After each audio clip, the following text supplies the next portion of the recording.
আমাদের প্রেমের কথা চ্যানেলটির সকল প্রকারের পাঠ গল্প দেখতে আমাদের চ্যানেলটি সাবস্ক্রাইব করে পাশে থাকা বেল আইকনে ক্লিক করুন। মেহমাদ বেরিয়ে পড়ে সাথে সাথে সাইফ অন্যান্য গার্ডদের ও গোডাউন থেকে বেরিয়ে যেতে বলে। সকলেই বেরিয়ে গেলে সাইফ ধীর পায়ে হেঁটে নিজামের সামনে দাঁড়ায়। নিগুড় দৃষ্টিতে পর্যবেক্ষণ করে তার আগাগোড়া।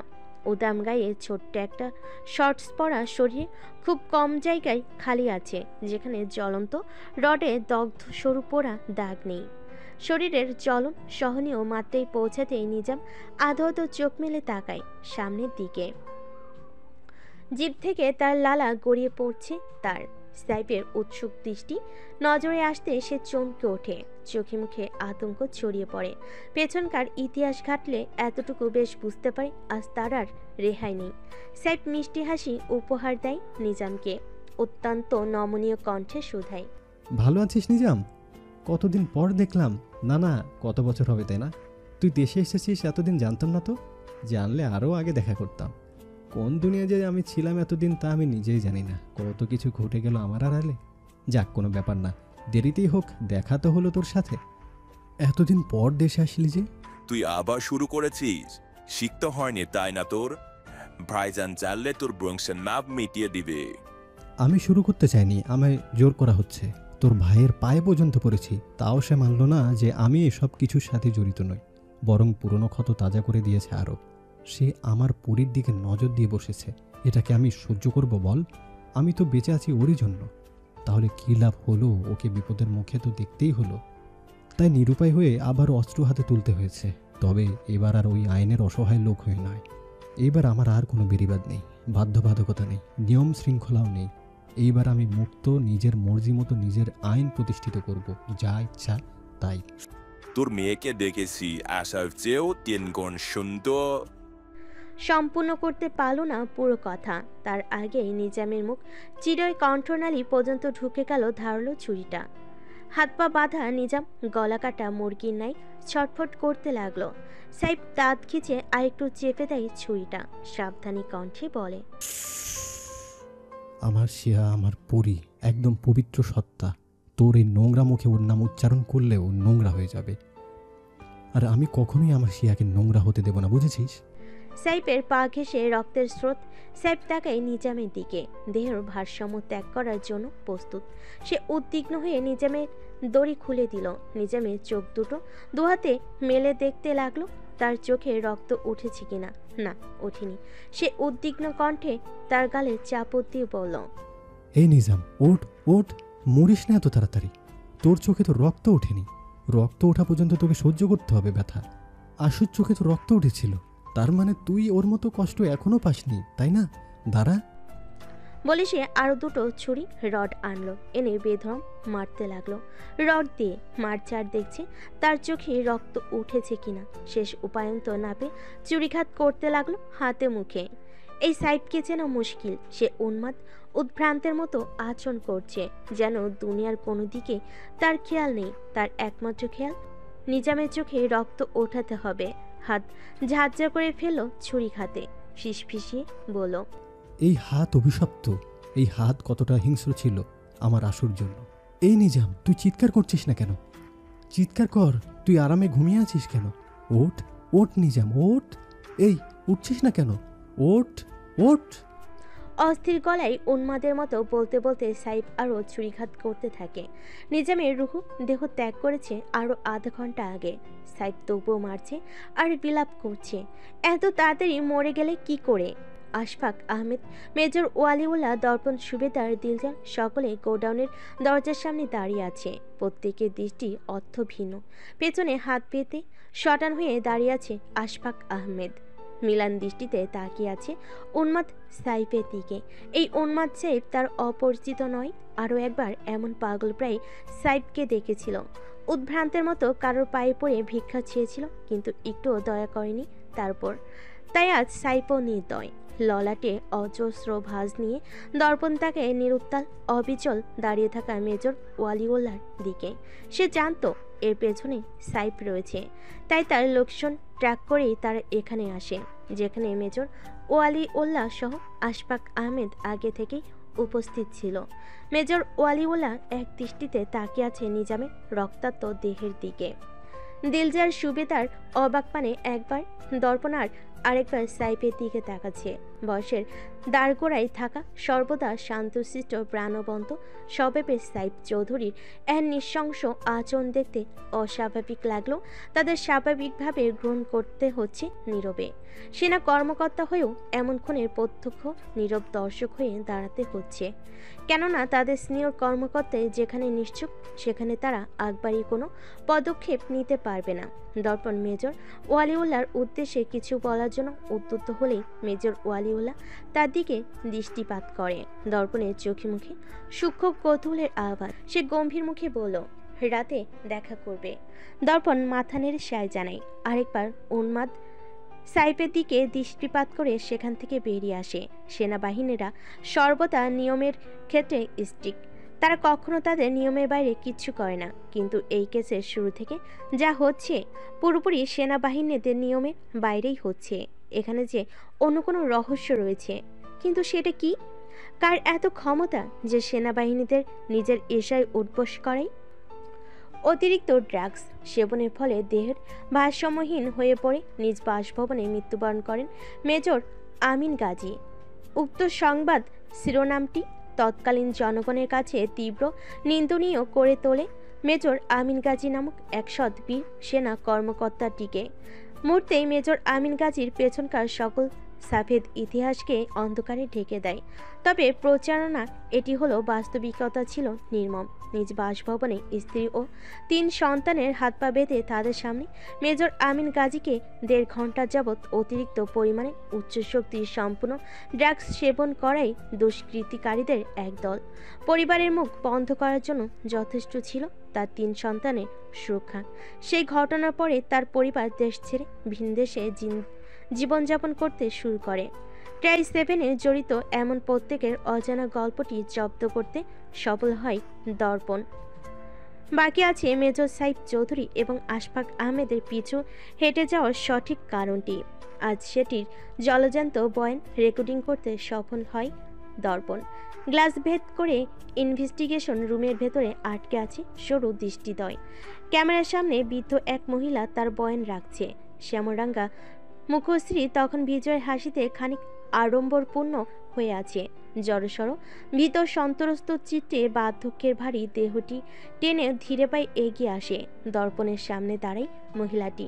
পুরনো ধুলো জমা বাদামি বনে ছোপ ছোপ দাগ পড়া হাতের কাগজটি দর্পণের দিকে এগিয়ে দিয়ে অনুরোধ করে, বলে, আমার বড় ছেলে 2 পা নাই বাবা, সারাদিন হুইল চেয়ারে বৈশাই কাটাই। আমি যেটুকু আয় করি ওইটুকু দিয়েই আমাদের সংসার চলে। আমার কিছু হইলে আমার ছেলেটাকে দেখার মতো কেউ নাই। তুমি একটু দেখে নিও আমি যেন কোনো ঝামেলায় না জড়াই। আমি তোমারে সাহায্য করছি, কারণ আমি একটা নারী, আমিও এক মা। আমি চাই দুনিয়ার সব নারী, সব মায়েরা ন্যায় বিচার পাক। দর্পণ মৃদু হেসে বৃদ্ধ মহিলাটি 2 হাত নিজের 2 হাতের মুঠোয় নিয়ে নেয়। শ্রদ্ধার কণ্ঠে বলল, আপনাদের মতো মায়েদের দেখলে আমার আফসোস বেড়ে যায় চাচি, কারণ দিন শেষে আমি এই সুখ থেকে বঞ্চিত। আপনি কোনো চিন্তা করবেন না, আমি আপনার কিচ্ছু হতে দেব না। আপনার সুরক্ষা নিশ্চিত করা আমার দায়িত্ব। আমি আপনার কাছে কৃতজ্ঞ। আপনার পাশে দাঁড়ানোর কারণেই আমরা আমাদের গন্তব্যের খুব নিকটে। ছাড়বে না বাবা, একটা কো সব কটাকে জনসম্মুখে ঝুলিয়ে পেটাবে। বৃদ্ধ মহিলা দৃঢ় গলায় বলল, মুখভঙ্গি তার কঠিন। দর্পণ মৃদু হেসে মাথা নেড়ে তাকে সায় জানায়। তাকে নিরাপদে বাড়িতে পৌঁছে দিতে বলল ড্রাইভারকে। সে যেতে দিলজারকে আদেশ করল, তার সর্বোচ্চ সুরক্ষা নিশ্চিত করার জন্য যা করতে হয় করুন দিলজার সাহেব, আর প্রতি মাসে একটা নির্দিষ্ট অ্যামাউন্ট তার কাছে পৌঁছে দেবেন। দিলজার মাথা নেড়ে বলল। ঘড়ির দিকে দৃষ্টিপাত করে দর্পণও বেরিয়ে যায় সেখান থেকে নিজের কেবিনের উদ্দেশ্যে। বিকাল 4:30 বাজে। 4:45-এ জেনারেল এনাম মিটিং অ্যারেঞ্জ করেছে, তাতে অ্যাটেন্ড করতে হবে। এমনকি ট্রাই 7 রিওপেনের সাথে যুক্ত এবং কার্যরত সকল কর্মকর্তাকেই এই মিটিং অ্যাটেন্ড করতে হবে। 8টা সেনানিবাসের নির্দিষ্ট কয়েকজন ঊর্ধ্বতন কর্মকর্তারাও এসেছে। সে কিছুটা আন্দাজ করতে পেরেছিল সেনাপ্রধান এমনি বান্দরবান আসেনি। এর পেছনে রয়েছে গুরুত্বপূর্ণ উদ্দেশ্য। সে পা চালায়, দেহে আজ অজানা উত্তেজনা কাজ করছে। মেজর ওয়ালিউল্লাহ রাতে দেখা করার আগ্রহ প্রকাশ করেছেন। আজ ওনাকে নিজের মিথ্যার এই খোলস ছেড়ে বের হতেই হবে, আর কোনো লুকোচুরি খেলা নয়। হাজারো ছোট ছোট ইস্যুগুলো বড় সমস্যায় পরিণত হয়েছে। দেশে শুধুমাত্র ট্রাইসেভেন নামক একটা ইস্যু বিদ্যমান নয়, এরকম আরও ইস্যু রয়েছে যা সামলাতে হিমশিম খাচ্ছে সেনাবাহিনীরা। রহরহ সাধারণ মানুষ মারা যাচ্ছে, অরাজকতা সৃষ্টি হচ্ছে, দেশের শান্তিপূর্ণ স্থিতিশীলতা নড়ে গিয়েছে। সেখানে বিগত 2 বছর ধরে আপনি এই একটা আনসলভড কেসের পেছনে এফোর্ট দিচ্ছেন। আপনার আলোচনা সমালোচনার পরিণতি হচ্ছে আপনি কি ডিউটিতে গাফিলতি করছেন। আপনার দায়িত্ব জ্ঞানহীনতা প্রকাশ পাচ্ছে। কারেন্ট সিচুয়েশন দেখে আপনি পুরনো এই এক কেস খুলে বসে সময় নষ্ট করছেন। আপনি জানেন সেনাবাহিনীদের জন্য আপনি কি, আপনার চৌকসতা, সাহসিকতা, বুদ্ধিদীপ্ততা আমাদের সাথে থাকলে দেশের অস্থিতিশীলতা আরও তাড়াতাড়ি সমাধানে চলে আসতে পারতাম। আই এম সরি মেজর দর্পণ, ইউশান, তবে আজ আমি বাধ্য হয়ে এই বিষয়ে মুখ খুলেছি। আমি চাই না আর্ম ফোর্সের ওপর কোনো কাণ্ড জ্ঞানহীনতার আরোপ লাগুক। তাই আমরা আপনার সিদ্ধান্ত জানতে চাইছি, কি করতে চাইছেন আপনি। প্রবিধহীন গমগমে গলায় এতটুকু বলে থামল জেনারেল এনাম। বাহারে আলোকসজ্জায় সজ্জিত শীতাতপ নিয়ন্ত্রিত কনফারেন্স রুমের বিশালাকৃতির কনফারেন্স মিটিং টেবিলের সকলের দৃষ্টি তখন ভরা মেজর দর্পণ এহসানের দিকে। রিজু শীত দ্বারাই বলিষ্ঠ দেহের কাঠামোয় কাঠিন্যতা, তলোয়ারের ন্যায় শানিত সরু দৃষ্টিটি টেবিলের ওপর অনির্দিষ্ট দিকে ত্যাগ করা। সকলের দৃষ্টির গন্তব্যস্থলকে খানিক নাড়িয়ে সে মাথা তুলে তাকায় জেনারেল এনামের দিকে। থমথমে মুখে বলল, আমার আরও কিছু সময়ের প্রয়োজন স্যার। ঠিক কতবার আপনাকে সময় দেওয়া হবে বলতে পারেন? 2 years? If it is enough for you then you are a failure. আমি আমার গন্তব্যের খুব নিকটেই আছি sir, please give me some time. কতটা কাছে? কারা আছে পেছনে? জেনারেল এনামের তৎক্ষণাৎ প্রশ্ন। এই প্রশ্নের উত্তর দিতে পারল না দর্পণ। সে জানে না তার গন্তব্যের ঠিক কোন পর্যায়ে রয়েছে আর কার পেছনে ছুটছে। জেনারেল এনাম এবার পুরোপুরি অমত প্রকাশ করল দর্পণের প্রস্তাবকে। থমথমে গলায় বলল, এটা সেই কেস যে কেসটি সলভ করতে শ্রদ্ধেয় সাবেক সেনাপ্রধান জেনারেল আশফাক আহমেদ সহ সাইফ চৌধুরীর মতো দুঃসাহসী কর্মকর্তারা ব্যর্থ হয়েছে। সারা জীবন সফলতা অর্জন করে আসা সোলজারটি সেই ব্যর্থতায় গ্লানি ভুলতে চাকরিটাই ছেড়ে দেয়। আর আপনি আজ এত বছর পর আরও একবার সেই কেসে সময় এবং শ্রম দুটি নষ্ট করছেন। সে চাকরি ছাড়েনি স্যার, তাকে ছাড়তে বাধ্য করা হয়েছিল। কে করেছিল? প্রমাণ আছে আপনার কাছে? আপনার মুখের কথায় আমরা কিভাবে বিশ্বাস করব? To prove this I need some time sir. I am sorry major, high court থেকে নির্দেশ এসেছে আমার কাছে আগামী সপ্তাহে কেসের শুনানি। 1 সপ্তাহের মাঝে যদি আপনি ফলপ্রসূ গুরুত্বপূর্ণ কোনো তথ্য সাবমিট করতে না পারেন, তবে কোর্ট বিবেচনা করবে আপনাকে বাতিল টাইম দেওয়া হবে কিনা, কিংবা কেসটি পুনরায় আনসলভ ঘোষণা করা হবে। এই বিষয়ে এখন আর আমার হাতে কিছু নেই। 1 সপ্তাহের মধ্যে আপনি যা করার করতে পারেন। জেনারেল এনাম দৃঢ় কণ্ঠে বলল। জল শক্ত করে দর্পণ মাথা নেড়ে সায় জানায় তার কাছে যথেষ্ট প্রমাণ রয়েছে কোর্টে পেশ করার জন্য। অন্তত নতুন করে সময় আপিল করার মতো প্রমাণ রয়েছে। আর মেজর ওয়ালিউল্লাহর সাথে তো আলাপ করবেই আজ রাতে। তার বয়ান যদি রেকর্ড করতে পারে তবে কেসটির লাইনটি 9.9% সলভ হয়ে যাবে। উপরমহল থেকে চাপ আসলেও খুব একটা ভাবল না দর্পণ। মিটিং শেষ হতেই সকলে যে যার মতো কনফারেন্স রুম ছাড়ছিল। মেজর ওয়ালিউল্লাহ তপ্ত শ্বাস ফেলে চেয়ার ছাড়ল। গ্লাসের দরজাটি টানতেই মোবাইলের ছোট্ট একটি টোন বেজে উঠল। সে হাঁটতে হাঁটতেই পকেট থেকে ফোন বের করে অন করলো। পা দুটো থমকে যায় আইসক্রিম মুখে নিজের 12 বছরের মেয়ের হাস্যোজ্জ্বল ছবিটি দেখে। মেয়ের হাত ধরে বসে থাকা লোকটির মুখ যে তার খুব চেনা। মেজর ওয়ালিউল্লাহকে দাঁড়িয়ে থাকতে দেখে জেনারেল এনাম কক্ষ থেকে বেরিয়ে যেতে যেতে মৃদু উচ্ছ্বাসিত কণ্ঠে বলল, have a good day major. Major Waliullah তার গমনের দিকে এক দৃষ্টিতে তাকিয়ে থাকে। তার ঘোর ভাঙে আরেকটি মেসেজ টোনে। একটা ভিডিও ক্লিপ এসেছে, সাথে ছোট্ট একটা মেসেজ। আপনার মেয়ে আইসক্রিম খুব ভালোবাসে। হাত দুটো মৃদু কাঁপছে। তৎক্ষণাৎ শক্ত করে হাত মুঠো করে নিল মেজর ওয়ালিউল্লাহ। কম্পন থামতেই যেদিকে পা বাড়াচ্ছিল সেদিক থেকে ঠিক তার উল্টো দিকে পা বাড়াতে লাগলো, যেন সে ভুল পথে যাচ্ছিল, তাকে সঠিক পথের দিক নির্দেশনা দেওয়া হয়েছে। সিয়াসার দিনকাল ইদানিং খুব ভালো যাচ্ছে, মন মেজাজ খানিক ফুরফুরে। দর্পণ নিয়মিত যোগাযোগ রাখছে, তাকে অভয়ও দিয়েছে সেসব ঠিক করে দেবে। দর্পণ যখন বলেছে সেসব ঠিক করে দেবে, তখন আর কিসের চিন্তা। দর্পণ নামক লোকটির উপর যে ইতিমধ্যে সিয়াসা অন্ধের মতো বিশ্বাস করে।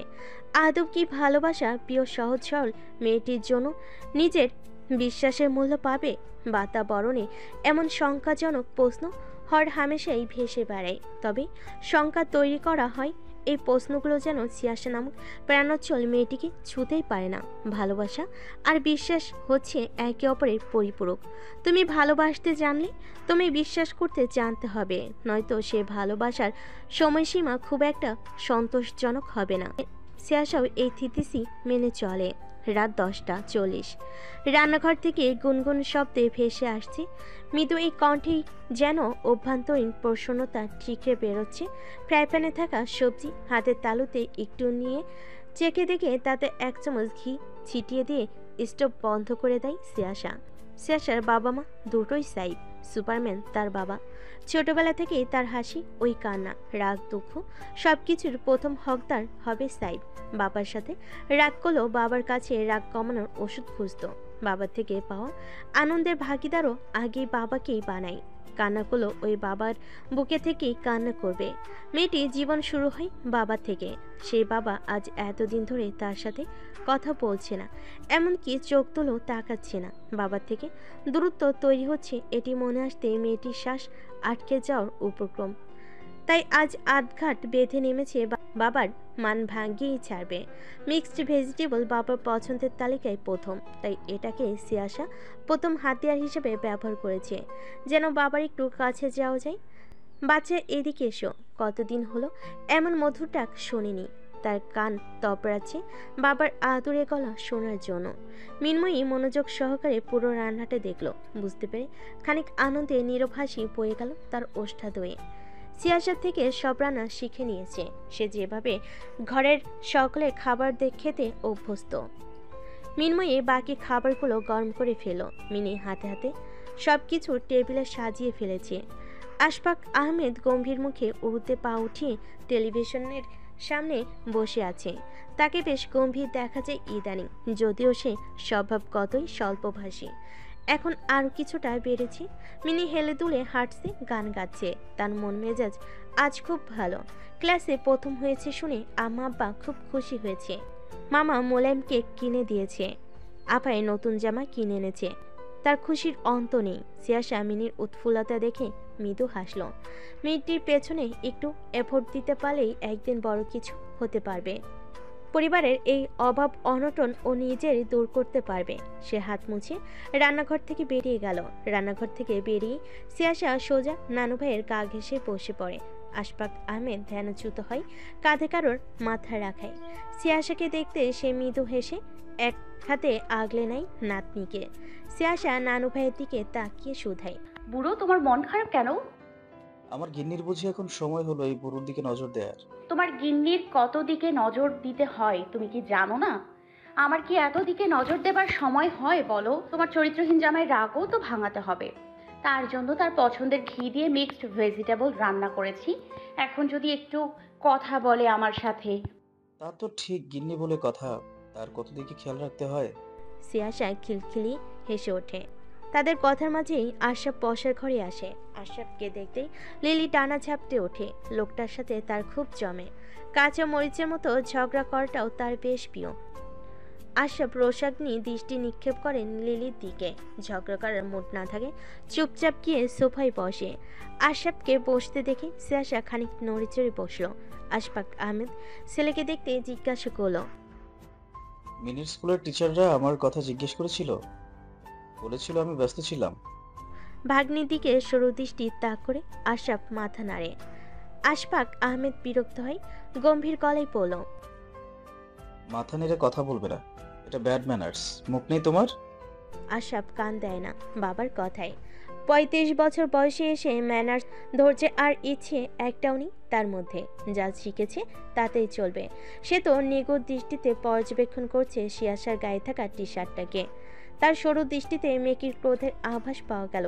সে দাঁত কিরমিরি করে শিয়াশার দিকে তাকায়, রাগান্বিত গলায় জিজ্ঞেস করে, তুই আবার আমার টি শার্ট নিয়েছিস?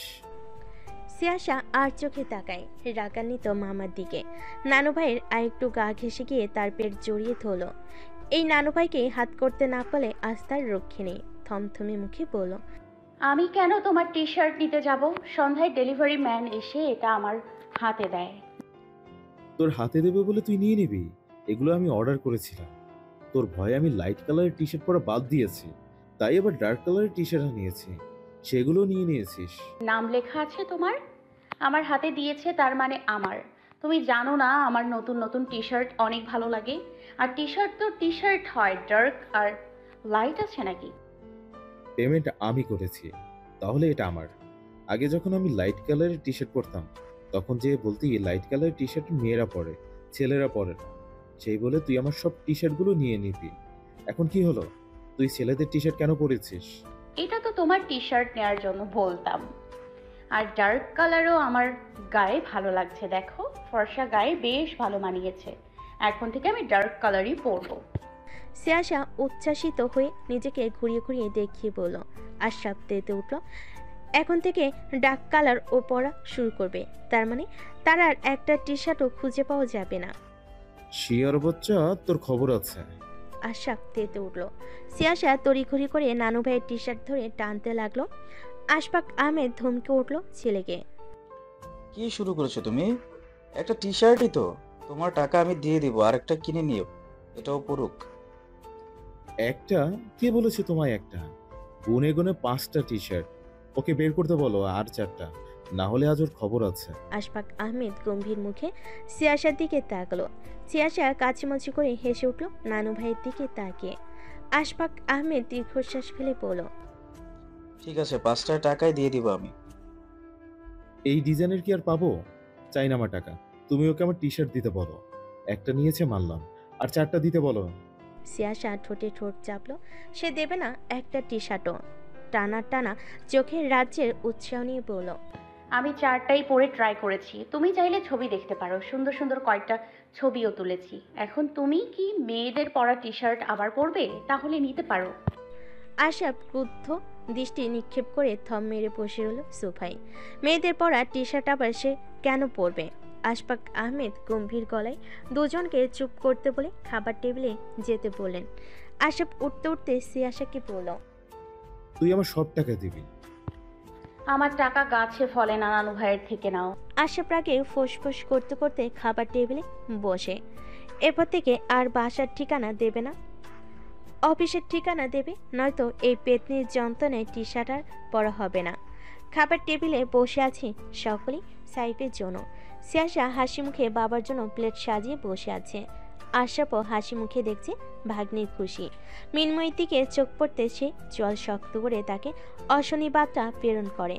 মিনময়ী শুকনো ঢোক গিলে কাচুমাচু করে উঠল। এই সারগুলো আবার কেন খেপেছে? মিনময়ীর থেকে দৃষ্টি সরিয়ে আশরাফ আবার ভাগ্নির দিকে দৃষ্টিপাত করলো। ভাগ্নির এই হাসি মুখ তাকে প্রশান্তি দেয়। মনে হয় যেন তার আপাও ভালো আছে, হাসছে। তবে ইদানিং শিয়াশার সুপারম্যানের যেন দর্পণ নামক খুশি সহ্য হয় না। সাইফ কিছুক্ষণ পরেই ফ্রেশ হয়ে খাবার ঘরে আসে। সে আসতেই সকলে একসাথে খাওয়া শুরু করে। শিয়াশা উচ্ছ্বাসিত চিত্তে বাবার প্লেটে খাবার বেড়ে দেয় বেশি বেশি করে। সাইফ গম্ভীর মুখে হাত জাগিয়ে না করে তাকে এত দিতে। মেয়েটির উৎফুল্লতা নিশ্চিহ্ন হয়ে গেল। লম্বাটে ফ্যাকাশে মুখশ্রীটিতে মলিনতায় ছেয়ে যায়। সে চুপ করে আবার নিজের জায়গায় বসে। আশরাফ দেখে ভাগ্নির মন খারাপ হয়ে যাওয়া। সে তাকায় দুলাভাইয়ের মুখের দিকে। এত নির্জীব খুব কমই দেখা যায় লোকটাকে। সে দুলুক মাখে অতি রঞ্জিত কণ্ঠে বলল, বাহ শিয়া, তোর হাতে জাদু আছে, জাদু। এত ভালো রান্না কি করে করিস? ভালো হয়েছে মামু। আশরাফ প্রগাঢ় হেসে মাথা উপর নিচ করে। আরেক লোকমা মুখে তুলে খেতে খেতে বিদ্রুপ করে বলে, তোর হাতের মজাদার খাবার খেয়ে আমি স্বর্গে পৌঁছে গিয়েছি। দেখ কত স্বাদ। সিয়াসা হাসি মুখ নিভে যায়, কটমট করে তাকায় মামার দিকে। ভাগ্নির রাগী দৃষ্টি পুরো দোস্তর উপেক্ষা করে আশরাফ ওষ্ঠপুটে শয়তানি হাসি নিয়ে ভুরু নাচিয়ে যাচ্ছে সে। আশফাক আহমেদ ও নাতনি রান্নার প্রশংসা করে বলেন। মিনি মনোযোগ সহকারে খেতে খেতে আঞ্চলিক ভাষায় প্রশংসা করলো। সিয়াসা আশরাফ চোখমুখ বিকৃতি করে মিনির দিকে তাকায়। এই মেয়ের মুখের ভাষা কি কোনোদিন ঠিক হবে না?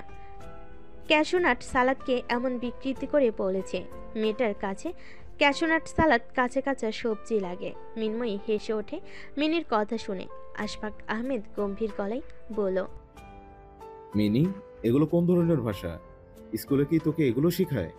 আর যেন এমন ভাষায় কথা বলতে না দেখে। এটো আঙ্গুল মুখে পুরে মিনি চুপচাপ এদিক ওদিক তাকাচ্ছে। এই কথা বড়জোর তার মাথায় 10 মিনিট থাকবে, তাই বেশি মাথা না ঘামি আবার খাওয়াই মনোযোগ দেয়। সকলে যে যার মতো কথা বলে যাচ্ছে, কিন্তু সাইফ সে নীরবে খাচ্ছে, মুখ তুলো তাকাচ্ছে না। সিয়াসা খাওয়াচ্ছে মিলান দৃষ্টিতে বাবাকে দেখে যাচ্ছে, নীরবে খেয়ে যাচ্ছে সে। এমনি সময় এটা রান্না করলে হামলে পড়ে খেত, কত আনন্দিত হতো। অথচ আজ অল্প একটু শুধু খেয়েছে, সেটাও সে জোর করে দেওয়ায়। সে কি খুব বেশি কষ্ট দিয়ে ফেলেছে বাবাকে? ভালোবাসা কি এতটাই অপরাধ? বাবা নিজেও তো ভালোবেসেই বিয়ে করেছিল মাম্মাকে, তবে তার বেলায় কেন এত বাধা? সকলের খাওয়া শেষ হতেই সাইফ গুরুগম্ভীর গলায় বলল, আমার কিছু কথা আছে সকলের সাথে। আশফাক আহমেদ ঘরের দিকে পা বাড়িয়েছিল।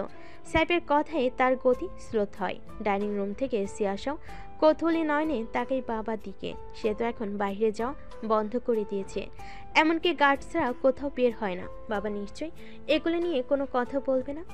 আশরাফ লিলিকে খাওয়াতে খাওয়াতে সেদিকে মনোযোগ দিল। সাইফ গম্ভীর গলায় বলল, আমি সিয়াসার বিয়ে ঠিক করেছি উমায়ের সাথে। ওয়াজেদ ভাইজানের সাথেও আমার আলাপ আলোচনা শেষ। তোমরা সকলে যে যার মতো তৈরি থাকবে, বিশেষ করে সিয়াসা। উমায়ের যত তাড়াতাড়ি সম্ভব দেশে আসলেই বিয়ের কার্যক্রম সম্পন্ন করা হবে। টেবিল গুছাতে থাকা সিয়াসা মিনময়ী কাজ ফেলে থমকে গিয়ে তাকায় সাইফের দিকে। সিয়াসা অনড় চেয়ার আঁকড়ে দাঁড়িয়ে, মস্তিষ্ক প্রায় শূন্য। জিপা শব্দ বুনতে ভুলে গিয়েছে বাবার কথার বিপরীতে। আশরাফের হাত থেমে যায়। সে চমকে তাকায় দৌলা ভাইয়ের দিকে। আশফাক আহমেদ নত দৃষ্টিতে চুপ করে বসে আছে। সে জানে তার থেকে অনুমতি নেই সাইফ ওয়াজেদ খানের সাথে কথা বলতে গিয়েছিল। সিয়াসা ধীর পায়ে এগিয়ে যায় বসার ঘরে, কম্পিত কণ্ঠে অবাকের সুরে শুধালো, তুমি আমার বিয়ে ঠিক করে ফেলেছো পাপা, অথচ আমাকে একটাবার জিজ্ঞেস করোনি? সবটা জেনেও তোমার থেকে এমন আচরণ আমি গ্রহণ করতে পারছি না পাপা। দুই উড়ুতে কোনোই ঠেকিয়ে সাইফ মেঝেতে দৃষ্টি তাক করে রেখেছিল। মেয়ের কথায় সে মুখ তুলে তাকায়, মৃদু হাসে, যে হাসিতে নির্জীবতাই ছোঁয়া। বলে, আমিও পারিনি তোমার করা আচরণ মানতে। সন্তান ভুল পথে গেলে তাকে সঠিক পথে আনা বাবা মায়ের দায়িত্ব। তোমার মাম্মাম তার দায়িত্বটা আমার উপর দিয়েছে। কোনটা ভুল কোনটা সঠিক এটা এখনো তুমি বুঝতে পারছো না। সন্তানের ভালোর জন্য বাবা মায়ের এমন অনেক নীতির বিরুদ্ধে কাজ করতে হয়, আমাকেও তা করতে হচ্ছে। আমি যতক্ষণ বেঁচে আছি তোমায় ভুল পথে আমি কখনোই যেতে দেব না। আমার যা করতে হয় আমি তাই করব। তোমার সুরক্ষা নিশ্চিত করা আমার দায়িত্ব। দিন শেষে আমি তোমায় আমার সামনে সুস্থ সবল দেখতে চাই।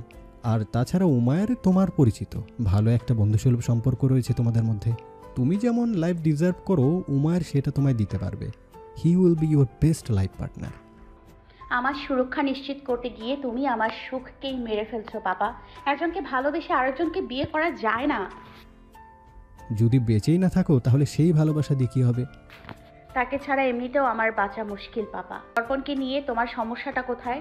দর্পণ একজন সেনা কর্মকর্তা বলেই কি তোমার এত অমত? হ্যাঁ, আমি বেঁচে থাকতে কখনো আমার মেয়েকে একজন সেনা কর্মকর্তার হাতে তুলে দেব না। কিন্তু কেন পাপা? যেখানে তোমাদের সকলের জীবন শুরু হয়েছে এই সেনাবাহিনীর সংস্পর্শে থেকে, এমনকি আমরা এখনো সেনানিবাসের সংস্পর্শে রয়েছি, সেখানে দর্পণকে নিয়ে তোমার কেন এত সমস্যা? যেদি গলেই বলো, গালবে অজস্র নোনা জলের আনাগোনা। বুকটা ভার হয়ে আসছে তার কানায়, হাত পা কাঁপছে, মৃদু ভয়ের আভাস দেহ জুড়ে। বিয়ের শব্দটি তার কাছে খুব মূল্যবান। এই একটা শব্দ সে শুধু দর্পণকে জড়িয়ে শুনতে চায়। সে ভেবেছিল বাবার রাগ কমলে হয়তো রাজি হয়ে যাবে, কিন্তু এখানে যে দর্পণ নামক ব্যক্তিটিকে তার জন্য চিরতরে নিষিদ্ধ করার প্রতিক্রিয়ায় মত্ত সকলে। সাইফ নিশ্চুপ মেঝের দিকে তাকিয়ে থাকে, সিয়াসা কান্নারত চোখে বাবার দিকে তাকিয়ে জবাবের আশায়। ক্ষণকাল বাদ সাইফ আবারও একইভাবে কঠোর গলায় বলল, শুরু থেকে আমি তোমায় কৈফিয়ত দিয়ে আসছি, কিন্তু কোনো কৈফিয়তই তোমার কাছে গ্রহণযোগ্যতা পাবে না, কারণ তুমি ভালোবাসা নামক মোহে আটকে গেছো। তাই কোনো কৈফিয়তই দেব না তোমার জন্য। তোমার জন্য এটাই মঙ্গলজনক হবে, তুমি তাড়াতাড়ি বিয়ের জন্য নিজেকে প্রস্তুত করে নাও। আমি দর্পণকে ছাড়া কাউকে বিয়ে করব না। সাইফ উঠে দাঁড়ায়, চোয়াল শক্ত করে মেয়ের অশ্রুসিক্ত নয়নের দিকে তাকায়, দৃষ্টি অনড় রেখে জিজ্ঞাসা করে, তুমি সিদ্ধান্ত নিয়ে ফেলেছো? মানে আমার কোনো কথা শুনবে না, তাই তো? হ্যাঁ। মেয়ের জেদি মুখের দিকে তাকিয়ে সাইফ মেয়ের দিকে একটা ছোট্ট কাচের বোতল এগিয়ে দেয়, গনগনে আওয়াজে বলল, ঠিক আছে, তবে আমার জন্য তোমার হাতে বানানো ভেজিটেবলটা নিয়ে এসো, আর সেটাতে এটা কিছুটা মিশিয়ে দাও। আমি তৃপ্তি সহকারে খেয়ে তোমার পথ থেকে সরে দাঁড়াই। তুমি নিজের পছন্দের মানুষের হয়ে যাও, কেননা আমি বেঁচে থাকতে এটা অসম্ভব। আশফাক আহমেদ তাচ্ছিল হেসে উঠল সাইফের কথায়। বহু বছর আগে এমন কঠোর যদি সেও হতে পারত, তবে তার বইটা তার বুকে থাকতো। সিয়াসা অবাক মানে তাকিয়ে আছে বাবার হাতে ছোট্ট বোতলটির গায়ে লেখা কয়েকটা ইংরেজি অক্ষরের দিকে, যেখানে গোটা গোটা অক্ষরে পয়জন লেখা। কান্না থেমে যায় ঠিক যেমনটা তার মন মস্তিষ্ক থমকে গিয়েছে। আশ্চর্য হয়ে তাকিয়ে রইল বাবার ওই শক্ত মুখশ্রীর দিকে, স্তম্ভিত কণ্ঠে বলল,